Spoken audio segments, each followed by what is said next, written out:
David Edwards here with HVASF and your video insights for week 34. Your affirmation this week is, I learn new skills and apply them. Early in my career, I worked with much more experienced people.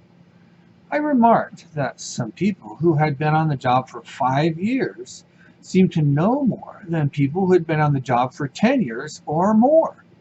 Have you noticed that?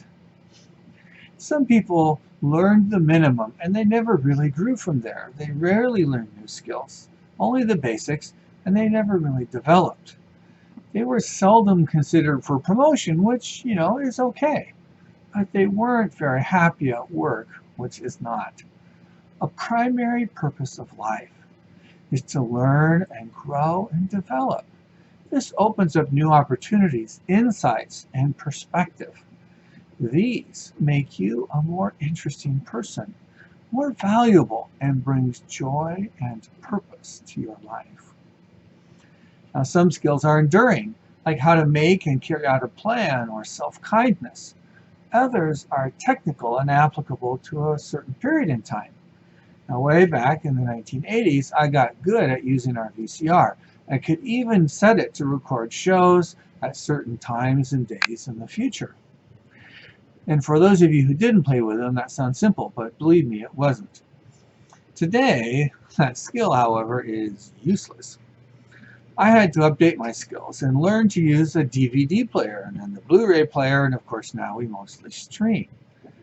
Keeping current learning and adapting is essential in order to keep up with the changes in daily life. Learning is possible at any age, up until the day you die. And as a bonus, is a key practice that staves off dementia. It is never too late to learn a new skill, but the earlier you start, the better. And the second part of your affirmation is, I apply new skills. Do you? What does that mean to apply a skill? All skills have a cerebral component, mental, but some also have a physical component.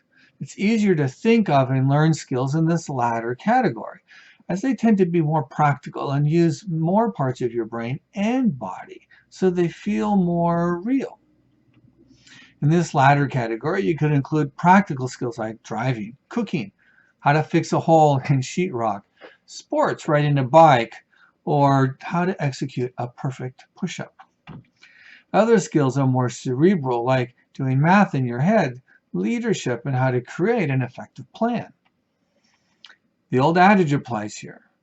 Who is worse off? Someone who cannot read or someone who can read but does not?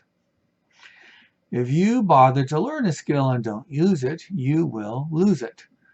For example, did you learn Spanish back in high school? Never to speak Spanish again?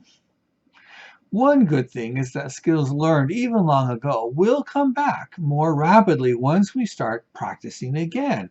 It's like the floodgates opening up. Now, in the development of any habit, which becomes a skill as you practice it, the key is to make your practice deliberate. Only by breaking down the big skill, like playing golf, and then focusing on small parts one at a time, like putting. Then you develop the level of skill to truly excel. Now have fun with this week's affirmation. Please share any insights you might have or have gained on our Facebook page so that others in the community can benefit from your insights. Thank you for spending these few minutes with me. I hope you have a great week. Did you enjoy the video? Did you get something out of it? Maybe you know somebody else who would get benefit from it as well. Please like, comment, and share so others can get the benefit as well. Thanks so much and have a great week.